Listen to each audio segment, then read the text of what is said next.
Hello, aujourd'hui je viens vous parler de mon Mavic Pro que j'ai acheté au mois d'avril dernier. Voilà. Et ben là je fais pas un déballage, mais je vous parle plutôt de mon expérience avec mon Mavic Pro. Je l'ai à peine customisé avec du vinyle façon carbone tout simplement. Ça donne un look à peine plus stylé, cool en fait, tout simplement. Donc, de toute façon, vous connaissez déjà tous le Mavic Pro, vous l'avez déjà tous vu dans 10 000 déballages, ainsi de suite. Il n'y a rien de spécial à dire. C'est le plus petit drone de chez DJI. Enfin, plus petit. Plus maintenant, il y a le Spark maintenant qui est beaucoup plus petit. Donc là, la caméra, ça fait jusqu'au 4K. Il y a des capteurs à l'avant, il y a des capteurs en dessous. Donc ça, c'est la trappe pour mettre la carte mémoire. Ici, de l'autre côté, vous avez un port micro USB. Vous connaissez tous. Donc, la batterie, hop, elle est pleine. Elle est petite, compacte, 27 minutes d'autonomie. Le plus que j'ai fait en vol, c'est jusqu'à 20 minutes de vol. C'est extrêmement long, même déjà 10 minutes, c'est déjà pas mal long. Mes vidéos elles font entre 1 à 2 minutes, la plus longue c'est 3 minutes que j'ai fait, mais c'est avec mon Inspire, mon autre drone. Ce drone là, c'est un drone vraiment complet et innovant, sauté du Phantom 1.0 au Mavic Pro. C'était un gap énorme. Niveau technologie, ça n'a plus rien à voir à ce qui se faisait en 2012 quand j'ai acheté mon Phantom 1.0. C'est bourré de technologie, c'est hyper intelligent, les modes de vol ils sont hyper intelligents. J'utilise en tout cas pour moi en tout cas j'utilise le tracking, j'utilise le mode cinéma aussi quand je suis en vol pour avoir un vol smooth, comment dire ça, régulier. La caméra, je règle l'axe, si je ne me trompe pas, l'axe X sur lequel on pivote vers le bas. Je l'ai réglé pour que ce soit beaucoup plus lent, un peu moins réactif, parce qu'il est à peine trop à mon goût. Et donc quand je passe au-dessus de choses sur lesquelles je vais mettre un accent, des fois c'est un peu compliqué, ça va à peine trop vite, donc ça j'ai réglé il n'y a pas très longtemps. Ça c'est pour la partie drone. Partie hop, la radio, vous la connaissez aussi tous de toute façon. Donc hop, j'enlève les antennes, c'est pas simple. Hop, voilà les antennes. Là où vous mettez votre téléphone, bon, une tablette ça passe, mais bon apparemment c'est pas trop confortable pour piloter après. Donc vous avez tous les boutons ici à l'arrière pour prendre des photos, pour commencer les vidéos, le retour à la maison. Là c'est pour contrôler l'inclinaison de la nacelle. Là ici c'est pour alors ça c'est l'inclinaison de la nacelle, ça c'est pour lever. C'est mettre plus ou moins d'ouverture sur l'objectif. Ça j'utilise pas trop, ni ça non plus. Clairement, je l'utilise pas encore à 100%. Le mode sport, je l'ai jamais testé, parce que j'en ai pas encore l'intérêt, clairement, de faire ça. Je suis pas sur un terrain plat.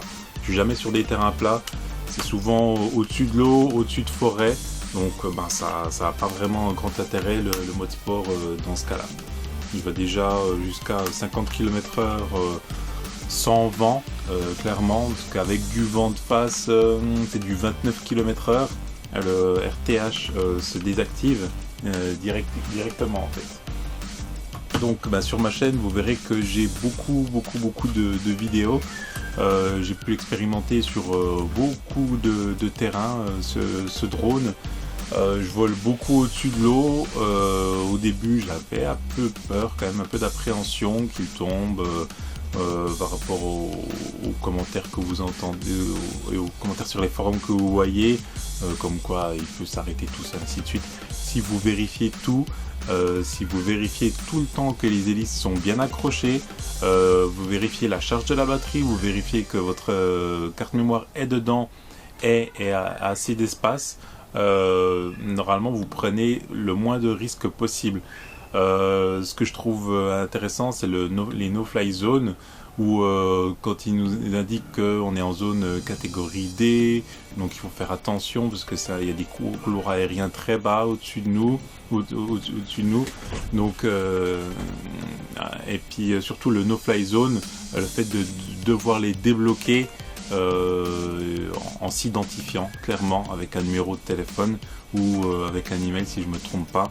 Moi je l'ai fait avec le numéro de téléphone, ça m'est arrivé 2 fois d'être dans des plus ou moins no-fly zone, mais en fait j'étais plus ou moins à la campagne et voilà, à cet endroit là il y avait des avions, il y avait des couloirs aériens mais assez hauts quand même, donc je débloque pas comme ça à tout va, en tout cas il vaut mieux pas. Niveau film, moi je filme en 4K à 30 images par seconde ou à 25, je me rappelle plus exactement le maxi qu'on peut avoir avec ce drone là. Je monte les vidéos avec mon iPad Pro directement et avec iMovie, je les rebalance sur mon ordi pour les uploader sur YouTube en 4K. Sinon puis l'iPad Pro c'est en 1080p, donc moi ça m'intéresse pas, clairement pas. Qu'est-ce que je peux vous dire d'autre par rapport à ce drone là? C'est vraiment une très très bonne surprise en fait, surtout les 27 minutes d'autonomie. J'ai acheté le pack simple, pas le Flymore avec les 3 batteries, pour des raisons de budget. Et 27 minutes d'autonomie avec ce petit drone, c'est tout juste vraiment énorme pour moi.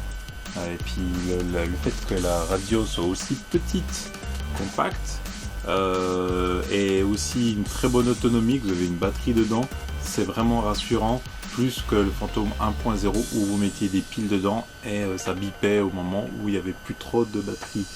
Et voilà, avec le Phantom 1.0 c'était 10 minutes d'autonomie, c'était pas énorme, clairement les 10 minutes d'autonomie on les fait pas vraiment, le retour vidéo c'était pas ça, c'était en 5.8, là apparemment c'est une autre technologie pour le retour, beaucoup plus puissante, et la portée normalement c'est 4,5 km, mais on est en France et on doit voler à vue, donc je déconseille fortement de tester les 4,5 km, surtout que ça commence à faire vraiment loin, 4,5 km, et je sais pas si vous aurez le temps de revenir en arrière si y a du vent ou quoi que ce soit en retour en fait, directement. Voilà pour ce que j'ai à dire sur ce petit drone. Moi j'ai acheté ces 2 petites housses sur Amazon directement. Elles sont très bien pour la radio, pour la batterie, ça rentre dans mon sac, c'est compact et c'est top.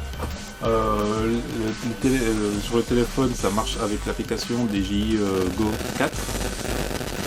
Alors elle démarre gentiment. Pour vous montrer un petit peu les statistiques que j'ai là-dessus. Voilà, j'en suis au niveau 17, 141 684 points, je sais pas à quoi ça correspond du tout. Alors là, clairement, j'ai volé en Suisse, en Espagne, en France, distance max, en fait, dans le sens où le plus long tour que j'ai pu faire c'est 4,5 km, donc le drone a parcouru 4,5 km autour de moi. La speed max de décollage 796 mètres, c'est pas énorme. Et la vitesse max c'est avec plutôt mon Inspire 76,8 km/h. Sinon avec celui-là c'est plutôt du 50 km/h le max. Donc voilà. J'en suis à quasi 80 km parcouru avec mes 2 drones Inspire et le Mavic Pro. J'ai plus de 8 heures de vol et je compte 82 petits vols en fait. Et ça peut être n'importe quoi, des coups c'est juste pour le tester, pour voir si tout fonctionne après une update. Donc voilà, en fait c'est ça. Donc le prix, vous connaissez, hein, c'est 1200 € le pack simple, avec la batterie, la radio, et puis 2 hélices de rechange. C'est un très bon drone pour débuter clairement, parce que c'est un très bon drone pour débuter clairement.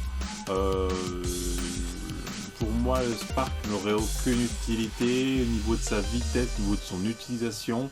Pour moi, ça n'aurait aucune utilité en fait d'avoir le DJI Spark. Un débutant peut commencer avec ça. Il y a le mode débutant qui est inclus là-dedans. Si vous voulez voir des vidéos, où je vole, il y en a plein sur ma chaîne YouTube. J'en poste normalement, une par semaine.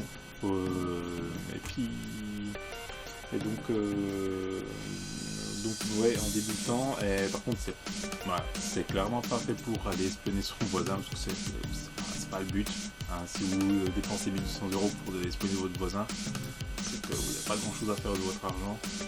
Donc c'est clairement pour prendre des photos aériennes, des vidéos aériennes, à couper le souffle, avoir une toute autre perspective qu'au sol. Parce qu'en tant que photographe, moi je reste souvent sur le sol, et ça m'aide vraiment à avoir d'autres perspectives et d'avoir vraiment des très belles photos, clairement. Voilà. Donc si vous avez des questions, il y a les commentaires qui sont en bas. Vous pouvez n'importe quelle question, je réponds. Il n'y a pas de souci en tout cas là-dessus. Et voilà, en tout cas, je vous souhaite une bonne journée. Peace.